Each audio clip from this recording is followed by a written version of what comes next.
விஷசாராய உயிரிழப்பில் CBI விசாரணை நடத்த கோரி அதிமுக எம்எல்ஏக்கள் உண்ணாவிரதம். திமுக அரசுக்கு எதிராக எடப்பாடி பழனிசாமி தலைமையில் உண்ணாவிரத போராட்டம்.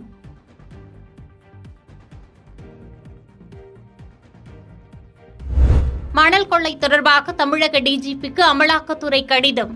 சட்டவிரோதமாக மணல் அள்ளப்படுவதை தடுக்க தவறிவிட்டதாக குற்றச்சாட்டு. சென்னை விமான நிலையத்தில் சுங்கத்துறையினர் அதிரடி சோதனை. கடத்தி வரப்பட்ட 10 கிலோ தங்கத்தை பதுக்கி வைத்திருந்தது அம்பலம். சாலைகள் மோசமாக இருந்தால் சுங்க கட்டணம் வசூலிக்க கூடாது. தனியார் ஒப்பந்த நிறுவனங்களுக்கு மத்திய சாலை போக்குவரத்து துறை அமைச்சர் நிதின் கட்கரி அறிவுறுத்தல்.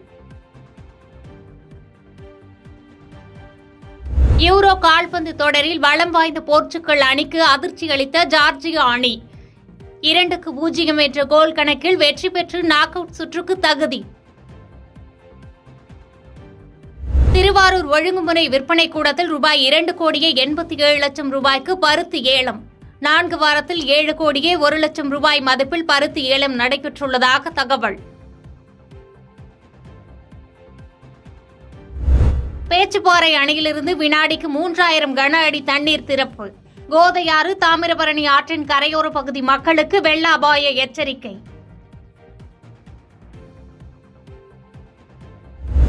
தொடர் கனமழை காரணமாக பேச்சுப்பாறை அணையிலிருந்து வினாடிக்கு 3000 கன அடி தண்ணீர் திறப்பு. திற்பரப்பு அருவியில் ஏற்பட்டுள்ள வெள்ளப்பெருக்கால் சுற்றுலா பயணிகள் குளிக்க தடை விதிப்பு.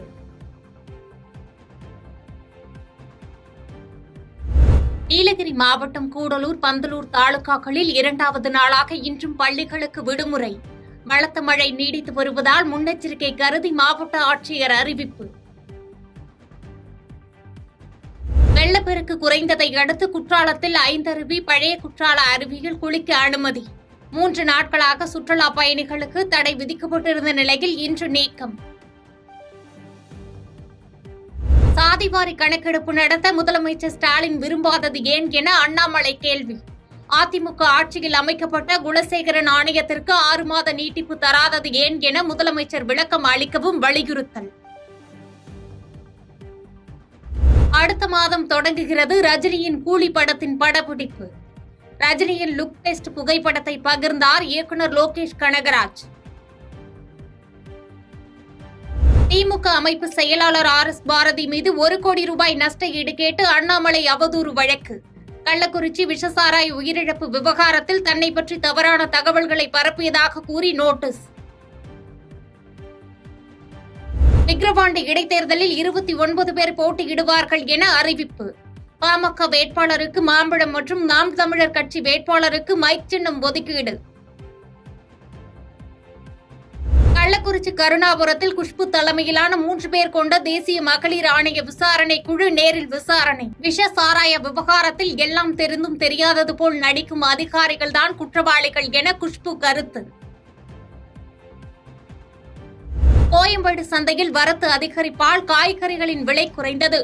பீன்ஸ், அவரைக்காய் விலை கிலோ 100 ரூபாய்க்கும் கீழ் குறைந்ததால் மக்கள் நிம்மதி. நைஜீரியாவில் இருந்து சென்னைக்கு கடத்தி வரப்பட்ட 22 கோடி ரூபாய் மதிப்புள்ள போதைப்பொருள் பறிமுதல். காலணிகளில் மறைத்து கடத்தி வந்த பெண் கைது. நீலகிரி மாவட்டத்தில் பலத்த காற்றுடன் கூடிய சாரல் மழை. அதிகபட்சமாக பந்தலூரில் 123 மில்லிமீட்டர் மழையும், சேரங்கோட்டில் 125 மில்லிமீட்டர் மழையும் பதிவு. பாதகம் செய்பவரை கண்டால் நாம் பயங்கொள்ளலாகாது பாப்பா. மோதி மிதித்து விடு பாப்பா, அவர் முகத்தில் உமிழ்ந்து விடு பாப்பா. அண்மை செய்திகளை உடனுக்குடன் தெரிந்து கொள்ள இணைந்திருங்கள் இயம்நாடு தொலைக்காட்சியுடன்.